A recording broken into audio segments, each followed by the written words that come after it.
Vamos a hablar hoy de la culpa, vamos a seguir hablando de la culpa. Estoy completamente solo frente al mar Mediterráneo.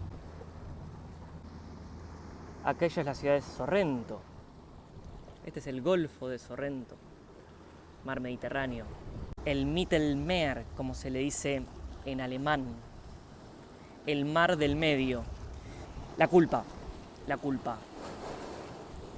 Trabajar la culpa es esencial. Se volvió loco el mar. Creo que no estoy localizado en un buen lugar. Me voy a alejar un poquito. La culpa es esencial, espero que esto se esté escuchando. La culpa es esencial como mecanismo de la salud psíquica. La culpa es inherente a la posibilidad de la felicidad psíquica. No hay plenitud sin una buena operatividad de la culpa. Y yo ya sé que esto suena mal, porque venimos de épocas en donde se criminalizó la culpa, entendiéndola como algo que simplemente vehiculiza una moral vacía. Vehiculiza una serie de mandamientos que no hay por qué cumplir. Se asocia también la culpa ya un poquito más atrás, en las décadas del siglo XX, ¿no? O sea, de la época en la que yo vengo, un poquito más atrás, donde todavía las catequesis existían. Cada vez la educación religiosa existe menos en Occidente. Se asociaba la culpa, se asocia la culpa a la culpa de la moral, a la culpa sexual. Y hay que entender que esa culpa ya diluida, esa culpa tortuosa que se intentó batallar durante el siglo XX, en estas primeras décadas del siglo XXI, ya era una culpa que estaba en franco deterioro. Y si nosotros tenemos que entender qué pasa de cara al futuro, perdónenme, voy a dejar esto por algún lado, porque estoy sosteniendo las cosas con la mano. Si nosotros tenemos que entender qué pasa de cara al futuro, tenemos que sí o sí reintroducir, al menos a nivel conceptual, a nivel teórico, ciertas funciones psíquicas centrales, y una de ellas es la culpa. La culpa no es el superyo tortuoso que hace que una persona no pueda vivir en paz. La culpa es el mecanismo, es uno de los mecanismos que tenemos para vivir en paz. Entonces hay que distinguir tipos de culpas, porque no son lo mismo todas las culpas.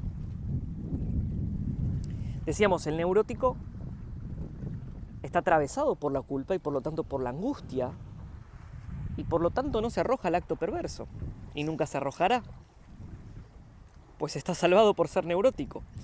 De ahí a que se salve en otro aspecto es otra historia, pero está salvado al menos en esta existencia psíquica del acto perverso, al menos de ese acto perverso radical que podemos encontrar en la psicopatía, en donde el nomine pater está completamente negado,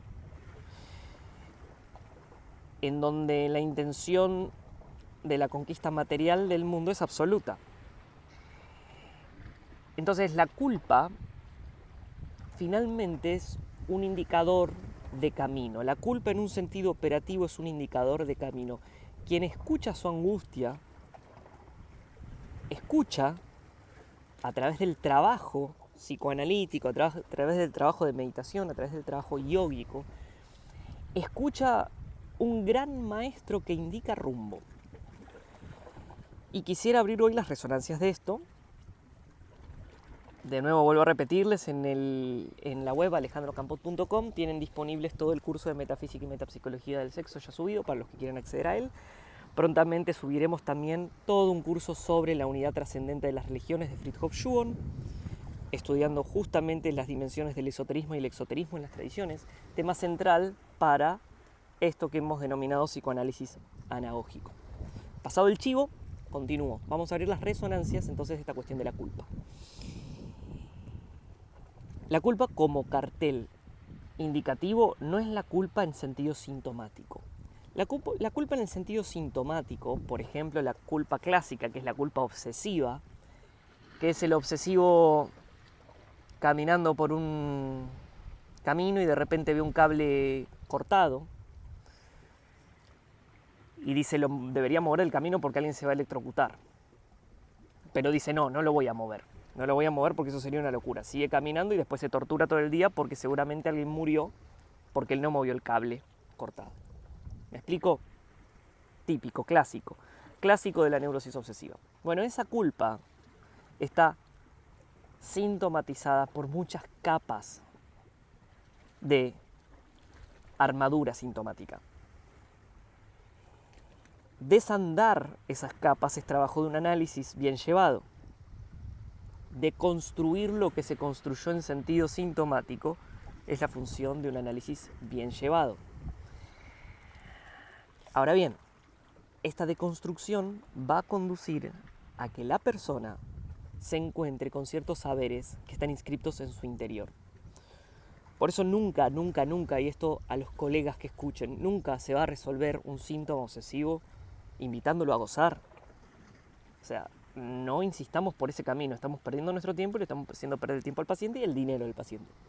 No le insistamos a gozar al obsesivo porque no va a gozar.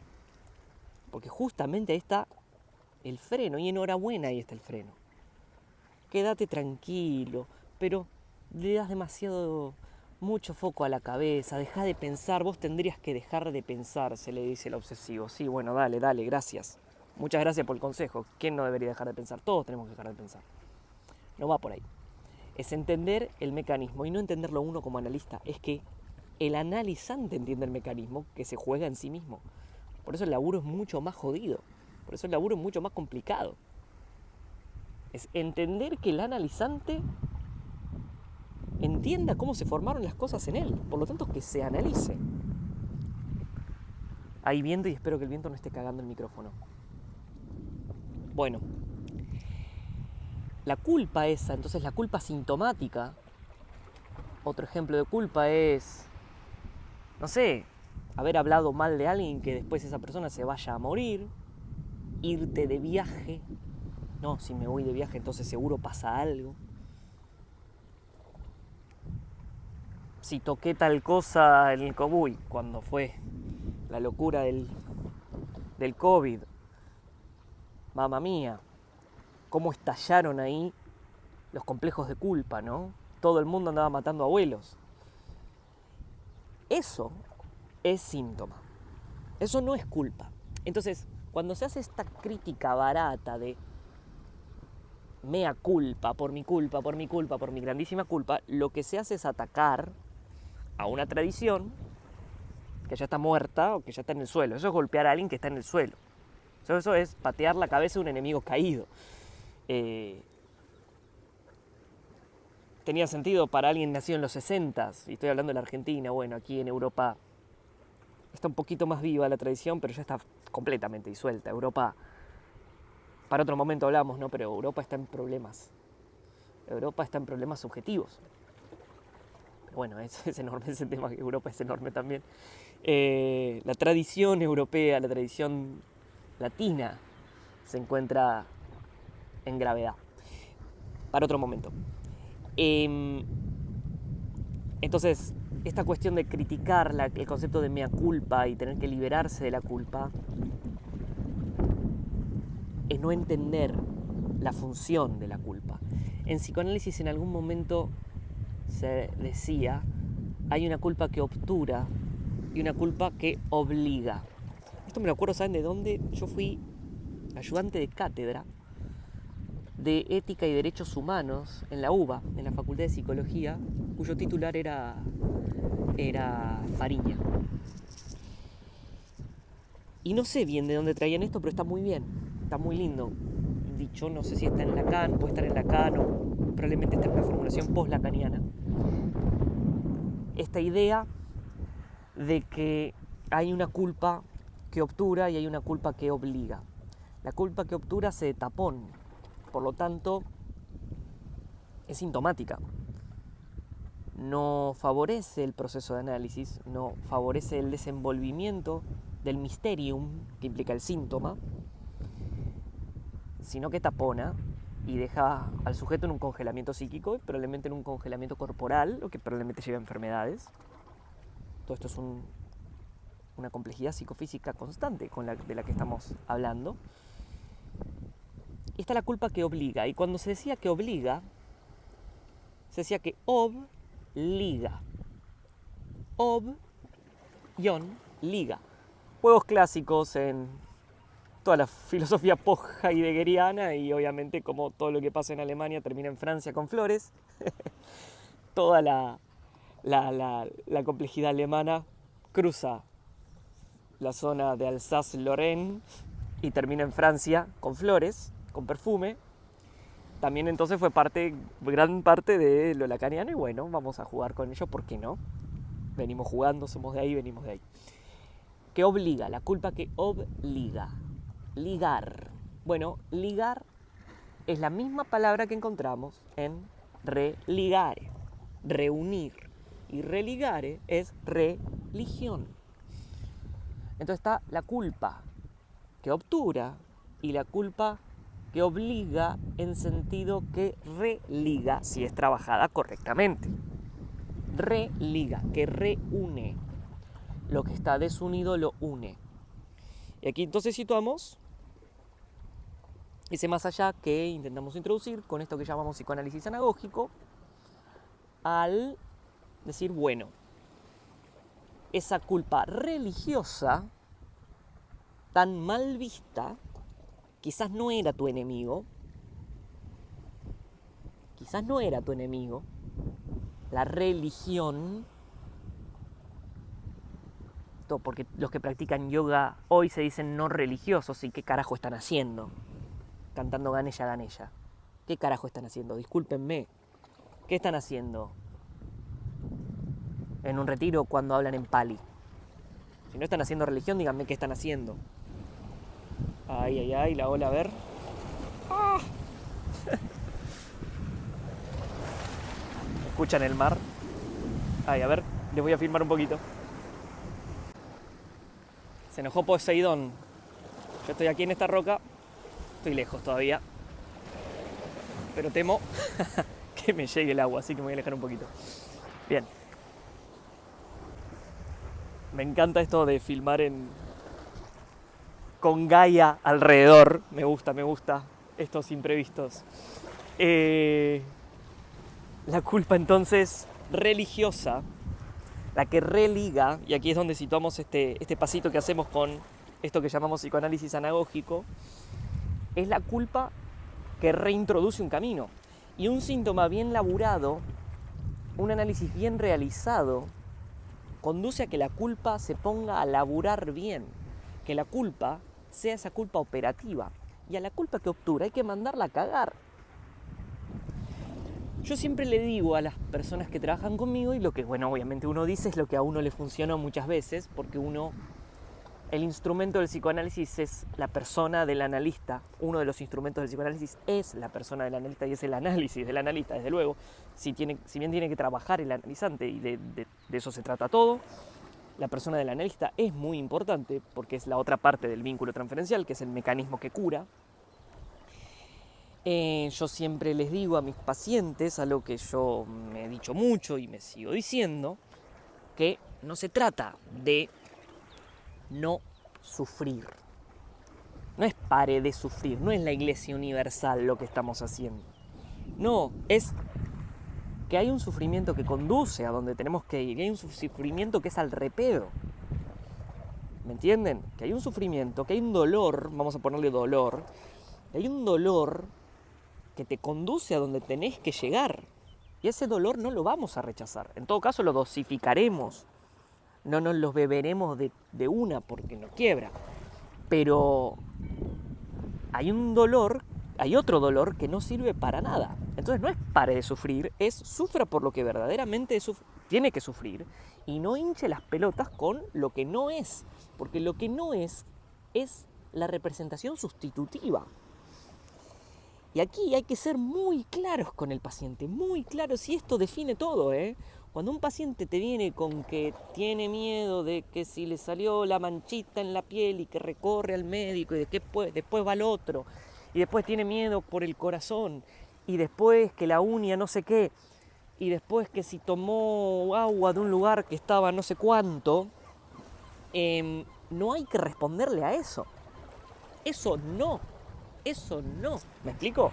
Bueno, hay que ver, por favor. Todo lo que estoy diciendo no se va a traducir no se va a traducir automáticamente en prescripciones técnicas, porque no existen las prescripciones técnicas en psicoanálisis, salvo en un sentido conceptual.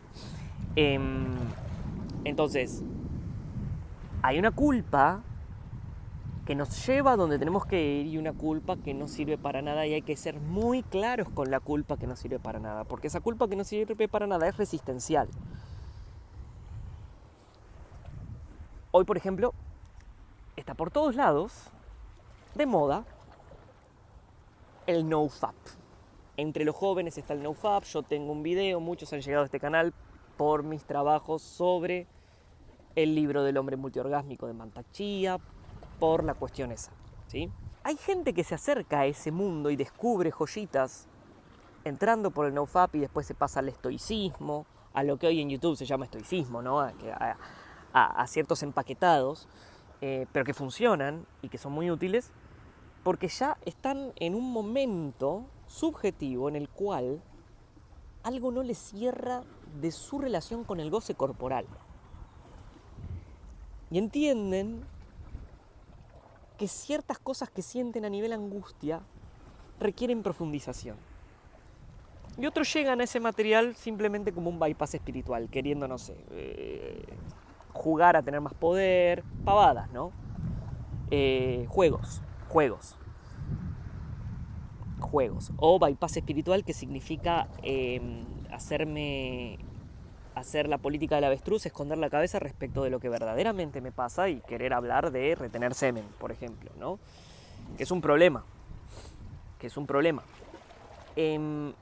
Pero pensemos entonces en este reencuentro de la juventud principalmente occidental, de cierta juventud principalmente occidental, con la práctica de la transmutación de la energía sexual, con el ayuno. Claro, estamos hablando de jóvenes que han crecido con abundancia de alimentos. Estamos hablando de jóvenes que han crecido con el porno, que han crecido con abundancia de imágenes, no sé si decirle eróticas, con abundancia de imágenes hechas para estimularles el deseo progenitor, el deseo genitor, la fuerza más grande que tenemos en los chakras inferiores. Y claro, una persona que ya desde los 11 años tiene acceso, desde la prepubertad tiene acceso a imágenes sexuales, y en algún momento es lógico que se pregunte por eso, o por el acto de comer mierda todo el día. Es lógico que se pregunte por eso y se reencuentra con prácticas que estaban prescriptas en los caminos espirituales desde siempre. El ayuno, la retención de semen, en todos los caminos, Esto es parte de la Sofía Perennis, en todos los caminos. Se reencuentran con una práctica religiosa. Enhorabuena.